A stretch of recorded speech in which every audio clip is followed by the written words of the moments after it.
ગુજરાતમાં 23મી global castor conference થયેલી, એટલે કે એરંડા માટેની કોન્ફરન્સ ગાંધીનગર ખાતે. આપણા જે નાણામંત્રી છે ગુજરાતના કનુભાઈ દેસાઈ, એમણે બજેટ રજૂ કરેલું હતું અને આ વર્ષનું ગુજરાતનું બજેટ હતું એ લગભગ 3.70 લાખ કરોડનું બજેટ રજૂ થયેલું છે. જે અંદાજપત્ર એટલે કે બજેટ છે એ આપણા જે નાણામંત્રી છે એક ખાસ કહી શકીએ કે એક બેગમાં લઈ આવેલા હતા. એ કચ્છની વારલી ચિત્રકલા અને એક કચ્છની જે ભાતીગઢ આયર ભરતની બોર્ડર છે એ વાળું બનાવેલું આખું બેગ હતું. કે કચ્છનું જે સ્મૃતિવન છે તો એને જે ગયા વર્ષે જે એક ખૂબ યુનેસ્કોનું એક પ્રતિષ્ઠિત એવોર્ડ છે પ્રિક્સ વર્સિલ્સ 2024નું એને વર્લ્ડ ટાઇટલ એનાયત થયેલું છે. તો ગુજરાતમાં થિંક ટેન્ક તરીકે ગ્રીટની સ્થાપના થયેલી છે. તો 15મી ગુજરાતની વિધાનસભા જે છે એના 6ઠ્ઠા સત્રનું પ્રારંભ થયેલો હતો વિધાનસભામાં અને રાજ્યપાલે અનુમોદન કરેલું હતું. ગુજરાતમાં 2025થી 2030 એટલે કે 5 વર્ષ સુધી ગ્લોબલ કેપેબિલિટી સેન્ટર પોલિસીની શરૂઆત થયેલી છે. રાજ્યનું કુલ ઘરેલું ઉત્પાદન સામે 18.02% જાહેર દેવું છે. નમસ્કાર, આપણે જે ગુજરાત પાક્ષિકની સિરીઝ નવી શરૂ કરેલી છે આ જાન્યુઆરી મહિનાથી, જાન્યુઆરી 2025થી, તો એને આગળ વધારીએ છીએ કે પાક્ષિકનો જે સ્પેસિફિકલી આપણે અલગથી એક લેક્ચર મૂકીએ છીએ તો એની શરૂઆત કરીએ. બધાનું સ્વાગત છે લેક્ચરમાં. સૌથી પહેલાં પાક્ષિકનો માર્ચનો 1 માર્ચનો જે અંક છે એટલે કે અંક નંબર 5 એની વાત કરીએ છીએ. માર્ચ 2025માં અંક 5, કારણ કે જેમ વાત થયેલી આની પહેલાં પણ કે દર મહિનામાં 2 અંક આવે છે, તો આ અંક 5 છે એટલે કે માર્ચ મહિનાનો પ્રથમ અંક. તો એમાં સૌથી પહેલાં શરૂઆત થઈ હતી તંત્રી લેખમાં, જે ઇમ્પોર્ટન્ટ વાતો હોય છે આપણે કવર કરીએ છીએ આમાં. તો તંત્રી લેખમાં જ્ઞાન જે છે એની ઉપર ચર્ચા થયેલી હતી.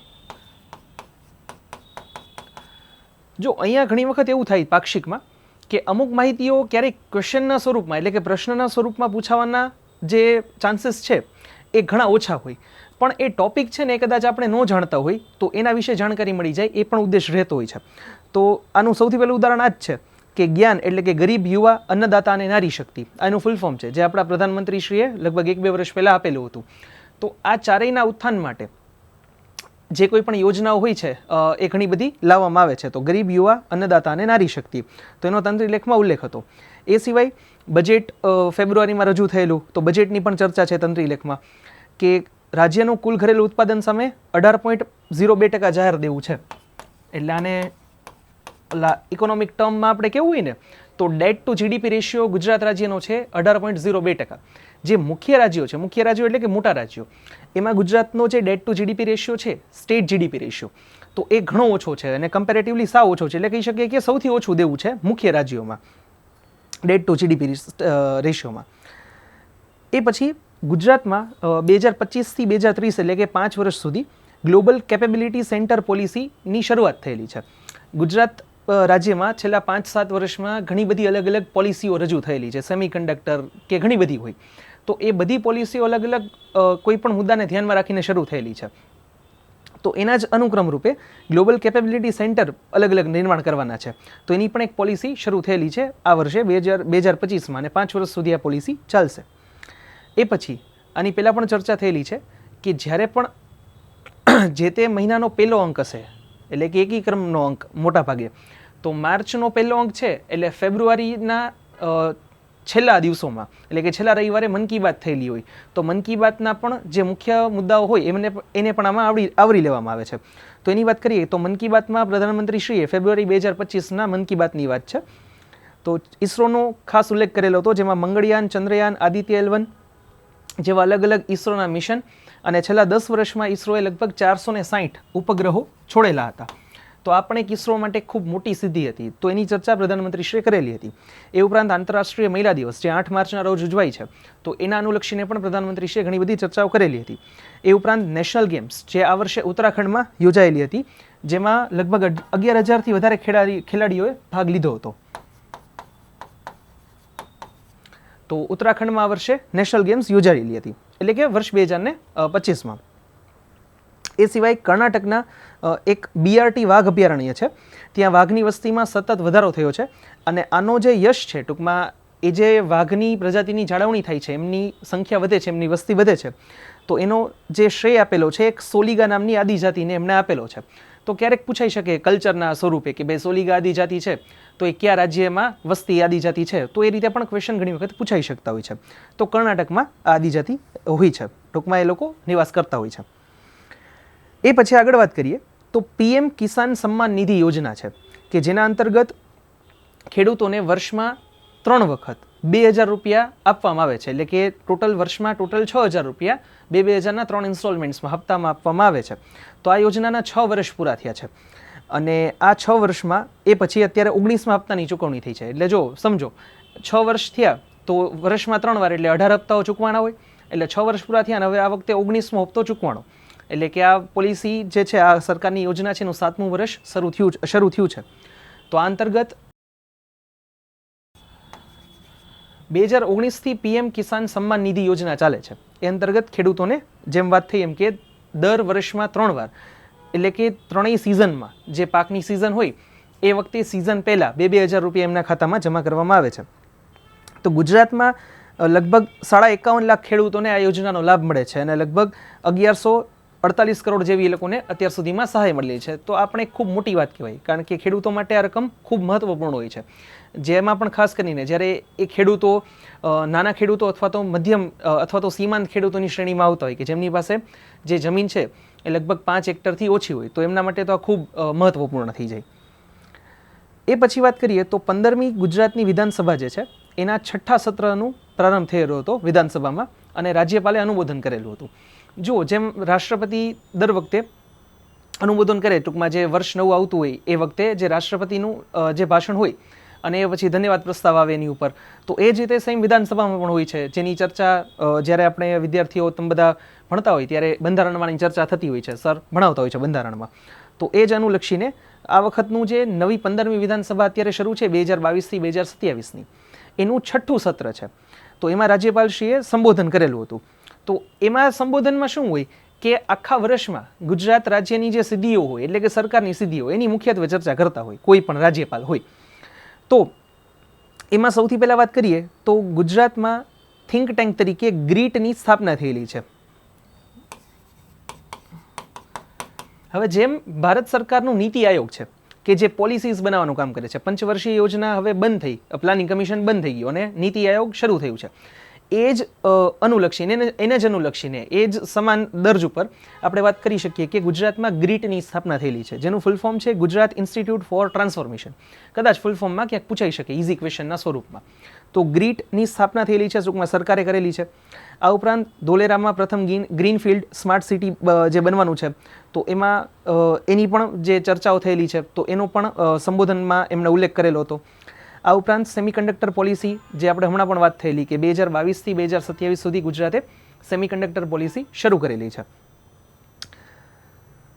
આ ઉપરાંત સોલાર પોલિસીની વાત છે તો 2009માં સરકારે સોલાર પોલિસી શરૂ કરેલી હતી. ગુજરાત સરકારે 2009થી સોલાર પોલિસીની શરૂઆત કરેલી હતી અને ત્યારથી શરૂ કરીને 2024 સુધીમાં લગભગ 17,500 મેગાવોટની ક્ષમતા હવે આપણી સોલાર એનર્જી ઉપર થઈ ગઈ છે. તો લગભગ કહી શકીએ કે 17,000 મેગાવોટ જેટલી ઉર્જા આપણે સોલાર પાવરથી અત્યારે ગુજરાત મેળવે છે. તો આપણે ખૂબ સારી અચીવમેન્ટ કહેવાય. આ ઉપરાંત ગયા વર્ષેના ન્યૂઝ હતા, પણ આ વર્ષમાં એમણે જે રાજ્યપાલનું સંબોધન હોય એમાં ઉલ્લેખ એમણે કરેલો હતો કે કચ્છનું જે સ્મૃતિવન છે એનો ક્વેશ્ચન પણ આપણે હમણાં પૂછાઈ ગયેલો હતો STIમાં. તો એને જે ગયા વર્ષે જે એક ખૂબ યુનેસ્કોનો એક પ્રતિષ્ઠિત એવોર્ડ છે પ્રિક્સ વર્સિલ્સ 2024નું એને વર્લ્ડ ટાઇટલ એનાયત થયેલું છે. તો એક મ્યુઝિયમની કેટેગરીમાં આ બધા મ્યુઝિયમ્સને આ એવોર્ડ આપવામાં આવતો હોય છે. તો પ્રિક્સ વર્સેલ્સ 2024નું જે ટાઇટલ છે એ આપણા કચ્છના ભુજના સ્મૃતિવનને મળેલું છે. તો એ પણ એક અચીવમેન્ટ છે. આ ઉપરાંત જેમ વાત થઈ એમ કે બજેટ ફેબ્રુઆરી મહિનામાં રજૂ થયેલું હતું, તો બજેટના પણ અમુક સંદર્ભો આપેલા છે. તો એમાં સરકારે 5 શબ્દો ઉપયોગ કરેલા છે જે કદાચ આપણે મેઇન્સના રાઇટિંગમાં પણ ક્યાંક ઉપયોગમાં લઈ શકીએ કે વિકાસના 5 સ્તંભ છે.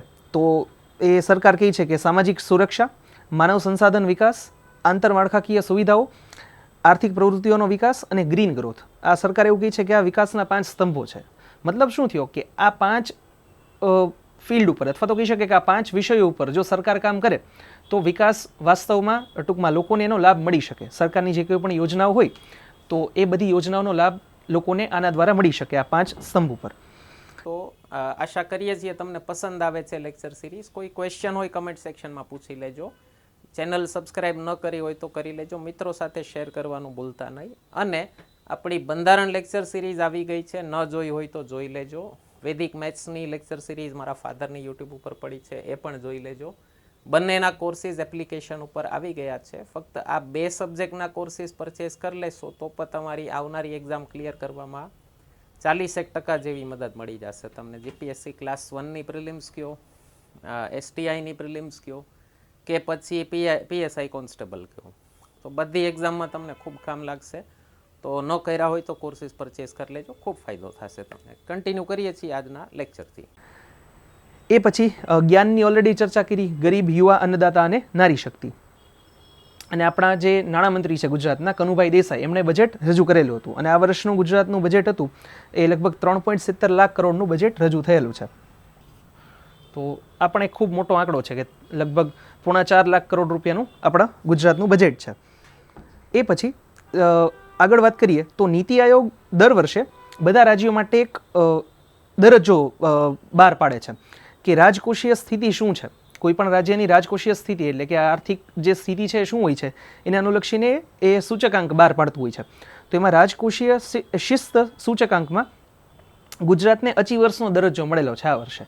એટલે મતલબ શું થયો કે ગુજરાતની જે રાજકોષીય પરિસ્થિતિ છે એટલે કે ઇકોનોમિકલ જે સિચ્યુએશન છે, સ્ટેબિલિટી છે સરકારની, એ ખૂબ સારી છે. એટલે કે સરકાર એને મેનેજ કરવામાં સફળ રહી છે.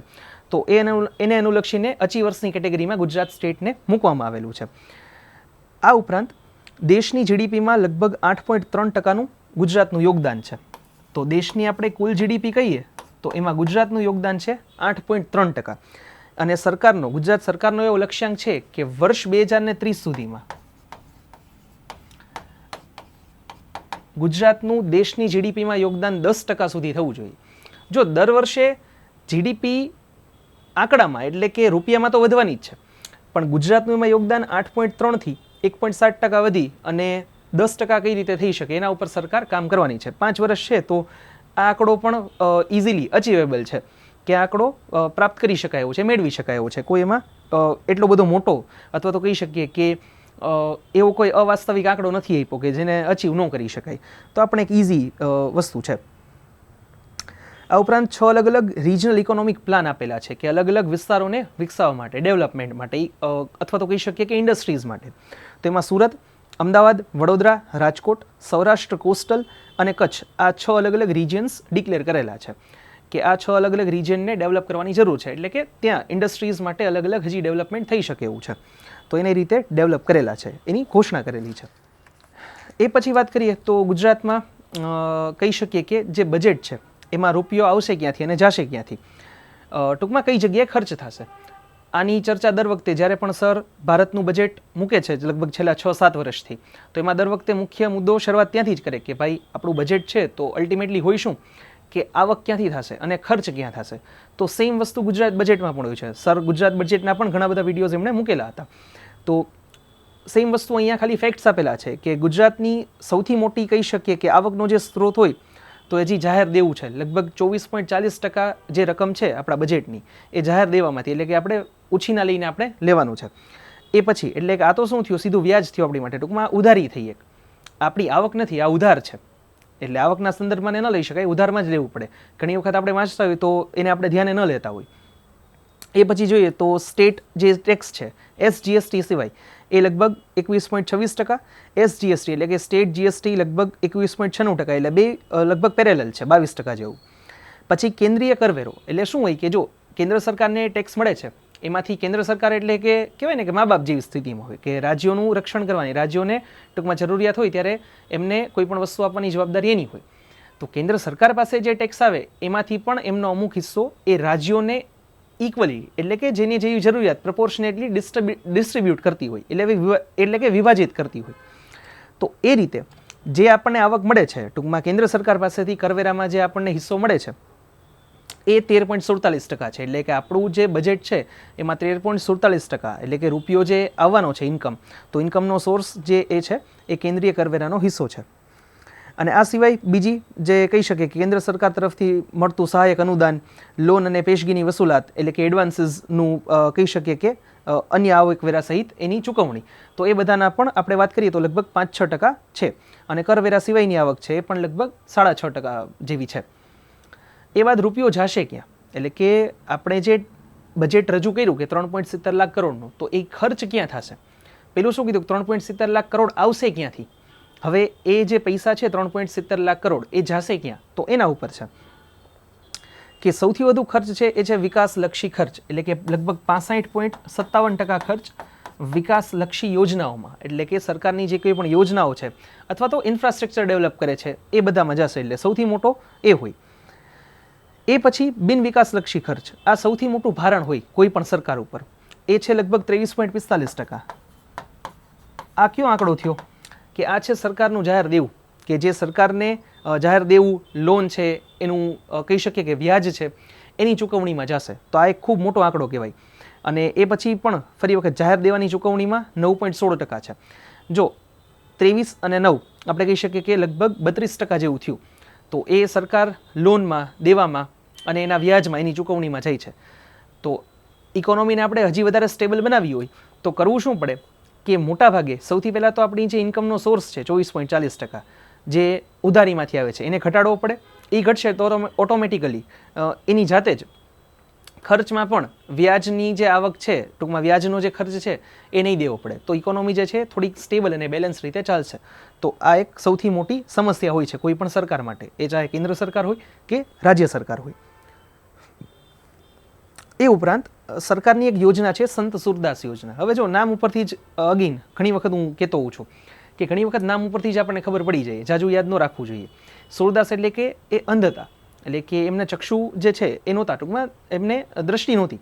તો એના કારણે સંત સુરદાસ યોજના એવા લોકો માટે છે કે જે અંધ લોકો છે, એટલે કે એ લોકોને ડિસેબિલિટી છે. તો એમાં જે અંધજનોની જે દિવ્યાંગતા છે એ પહેલાં હતી કે 80% સુધી, એટલે કે 80% સુધી જે લોકો અંધ હોય, અંધત્વ ધરાવતા હોય, એ લોકોને જ આ યોજનાનો લાભ મળે. પણ હવે સરકારે એમાં ફેરફાર કર્યો છે, એટલે 60% સુધીનું અંધત્વ હોય એ લોકોને પણ આ યોજનાનો લાભ મળશે. તો આ યોજના છે શું? તો દર વર્ષે દિવ્યાંગજનોને 12,000 રૂપિયાની સહાય મળે છે, એટલે કે માસિક લગભગ 1,000 રૂપિયાની.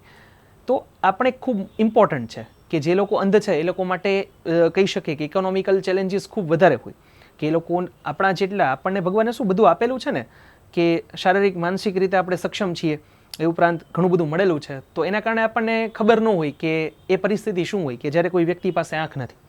તો એના કારણે આ લોકો માટે આ એક જે રકમ છે એ ખૂબ ઇમ્પોર્ટન્ટ સાબિત થઈ શકે, કારણ કે આ એ લોકોને ડોમિનોઝમાં કે બીજે ક્યાંય પિઝા ખાવામાં વાપરવાની નથી.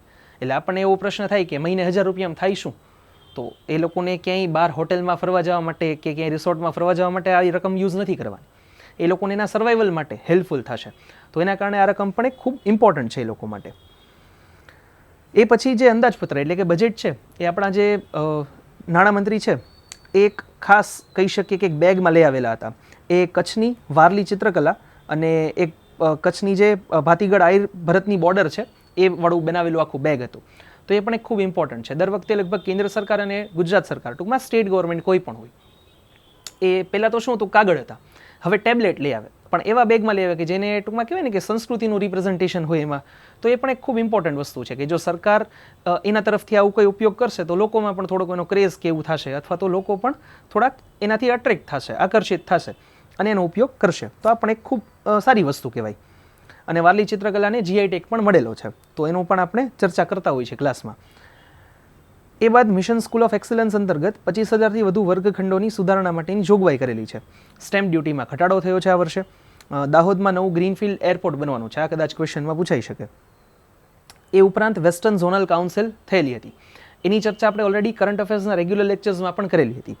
તો એમાં બેસ્ટ પ્રેક્ટિસીસનું પ્રસ્તુતિકરણ જે છે એનો એવોર્ડ, અથવા તો કહી શકીએ કે એ માટે સપ્લાય ચેઇનની જે સરાહના છે એ ગુજરાતની થયેલી હતી, કે ગુજરાતની જે સપ્લાય ચેઇન છે માલના પરિવહન માટેની એ ખૂબ સારી છે બધા વેસ્ટર્ન સ્ટેટ્સમાં. આ ઉપરાંત ગુજરાતમાં 23મી ગ્લોબલ કેસ્ટર કોન્ફરન્સ થયેલી, એટલે કે એરંડા માટેની કોન્ફરન્સ ગાંધીનગર ખાતે, અને એની થીમ હતી castor powering sustainable solution for a greener future. તો આ વર્ષની આ થીમ હતી. અને 2003માં કેસ્ટર એટલે કે એરંડાનું ઉત્પાદન ગુજરાતમાં લગભગ 2900 હેક્ટરમાં થતું, જે 2024માં વધીને 7200 હેક્ટર જેટલું થયું છે. તો આપણે ખૂબ સારી વાત કહેવાય કે 7200 હેક્ટર, 2700માંથી 7200, એટલે ખૂબ 2900માંથી 7200, એટલે કે લગભગ 3 ગણું થયેલું છે. પૂરેપૂરું 3 ગણું નહીં, પણ 2.5 ગણાથી વધારે તો ખરું. તો આપણે ખૂબ સારી અચીવમેન્ટ કહેવાય. કે આપણે જે એરંડો છે, એરંડાના ઉત્પાદનમાં ગુજરાત આખા ભારતમાં અને વિશ્વમાં પ્રથમ ક્રમે છે. તો એ પણ એક ખૂબ સારી મોટી અચીવમેન્ટ છે. આ ઉપરાંત વડનગરમાં L&T જે પ્રાઇવેટ કંપની છે એની સાથે ભાગીદારી દ્વારા construction skill training institute CSTI ની સ્થાપના સરકાર કરવાના છે. એ પછી વાત કરીએ તો ગુજરાતમાં સૌપ્રથમ વખત એસીકોન 2025 નામની રાષ્ટ્રીય સંમેલન એસીકોન 2025 નામનું રાષ્ટ્રીય સંમેલન યોજાયું હતું. હવે આ કદાચ એવો ક્વેશ્ચન છે કે પૂછાઈ શકે એવો ચાન્સીસ છે. આ કહું છું એટલે કારણ કે આમાં ખબર ન પડે કે આ શેના માટેની ઇવેન્ટ છે. તો HIVના જે કોઈ પણ ડૉક્ટર્સ છે એટલે કે તબીબો છે, એ નિષ્ણાંતો છે, જે એક્સપર્ટ્સ છે HIVના રોગમાં, ટૂંકમાં એના નિદાન માટે, તો એ લોકોનું એક રાષ્ટ્રીય સંમેલન હોય છે. તો એ સૌપ્રથમ વખત ગુજરાતમાં યોજાયું હતું અને એ જે સંમેલન છે એનું નામ છે એસીકોન 2025. એ ઉપરાંત ગુજરાતના નાણાકીય વ્યવસ્થાપનની વાત કરીએ તો GSDP એટલે કે સ્ટેટ GST જે છે સ્ટેટ GDP એમાં 18.2% છે જાહેર દેવું, જે મુખ્ય રાજ્યોમાં સૌથી ઓછું છે, જેની ચર્ચા આપણે કરેલી. આ ઉપરાંત ઘણા બધા એવા પણ આંકડાઓ આપેલા છે જે તમે પાક્ષિકમાં પણ વાંચી શકશો, કારણ કે બધા ફેક્ટ્સ આમાં કવર કરવા શક્ય ન હોય તો પાક્ષિક વાંચવી તો જરૂરી જ છે.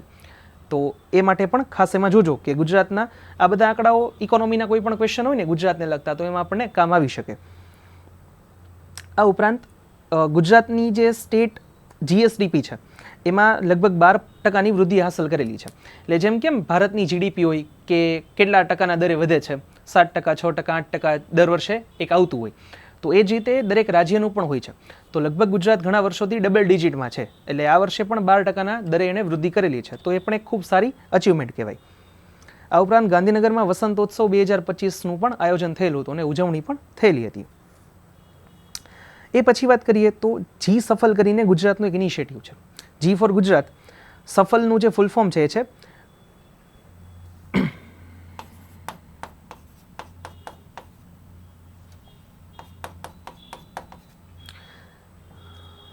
Gujarat scheme for Antyodaya families for augmenting લાઇવલીહુડ્સ.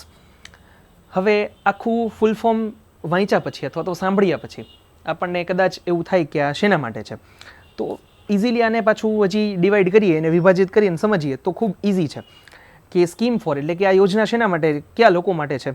Antyodaya families એટલે કે એવા લોકો કે જે સાવ છેવાડાના વ્યક્તિઓ છે, એટલે કે છેવાડાના વ્યક્તિઓ એ સેન્સમાં કે એમને સરકારની યોજનાઓનો લાભ ખૂબ ઓછો મળે છે, અથવા તો જે લોકોને આપણો જે મેઇન સ્ટ્રીમ જે વિકાસ આપણે જોઈએ છીએ એમાં એ લોકો હજી ભાગીદાર નથી થઈ શક્યા, એટલે કે એમને સરકારની યોજનાઓનો લાભ હજી ઘણો ઓછો મળે છે, અથવા તો આર્થિક રીતે પણ ઘણા પછાત છે. તો એ બધાના કહી શકીએ કે કન્ટેક્સ્ટ એને કહેવાય છે અંત્યોદય ફેમિલીઝ ફોર ઓગમેન્ટિંગ લાઇવલીહુડ્સ, એટલે કે એમનું જીવન ધોરણ સુધારવા માટેની આખી યોજના છે જી સફલ. તો આમાં આજીવિકા અથવા તો કહી શકીએ કે અંત્યોદય પરિવારની આજીવિકા વધારવા માટેની સરકારની યોજના છે કે એ લોકોનો સૌથી મુખ્ય વસ્તુ શું હોય કે પૈસા. એ હશે તો થોડું ઘણું જીવન ધોરણ સુધરશે, અથવા તો સૌથી પહેલી વાત એ છે કે એ લોકોને ખોરાક સારો પૌષ્ટિક મળશે ને તો માલન્યુટ્રિશન એટલે કે જે આપણે પરિસ્થિતિ જોતા હોઈએ છીએ તો એની પણ પરિસ્થિતિ, જે કુપોષણ છે એ પરિસ્થિતિ પણ સૌથી પહેલાં હોય છે. જ્યાં ગરીબી હોય ત્યાં કુપોષણ પણ સાથે સાથે હોય છે. તો આ માટે જો આજીવિકા સુધરશે એટલે કે આવક વધશે તો એ લોકોની જે આપણી કુપોષણની જે કહી શકીએ કે સમસ્યા છે એનું પણ સમાધાન થઈ શકશે. તો સામાજિક સુરક્ષા, આજીવિકા નિર્માણ, નાણાકીય સમાવેશ અને સામાજિક વિકાસ અને સશક્તિકરણ, આ 4 પાયા છે જી સફલ પોલિસીના અથવા તો કહી શકીએ કે યોજનાના. તો આ 4 ઉપર સરકાર મુખ્યત્વે કામ કરે છે. આ ઉપરાંત સ્કોચ 100 સમિટમાં ગુજરાતના આરોગ્ય વિભાગને ગોલ્ડ કેટેગરીમાં 2 એવોર્ડ પણ મળેલા હતા. આ કદાચ એટલું બધું ઇમ્પોર્ટન્ટ નથી પણ છતાંય છે ખાસ, તો એકવાર ચર્ચા કરેલી. અને આ ઉપરાંત છેલ્લું જોઈએ તો વહીવટી સુધારણા પંચની રચના કરવાની પણ ગુજરાતે જાહેરાત કરી છે. તો એ ક્યારે થશે તો ભવિષ્ય ઉપર નિર્ભર કરે, પણ સરકારે આવી જાહેરાત કરી છે બજેટમાં. તો જે માર્ચનું પ્રથમ પાક્ષિક હતું, એટલે કે માર્ચનો પાક્ષિકનો અંક હતો પ્રથમ, એટલે કે અંક નંબર 5, એની અહીંયા ચર્ચા આપણે પૂરી કરીએ છીએ. તો વિડીયો કેવો લાગ્યો એ ખાસ જણાવજો. વિડીયોને ખાસ લાઇક કરવાનું ભૂલતા નહીં, ચેનલને સબસ્ક્રાઈબ અને જે વિડીયોની લિંક જે છે આપના મિત્રો સુધી શેર કરવાનું ખાસ ન ભૂલતા. ધન્યવાદ.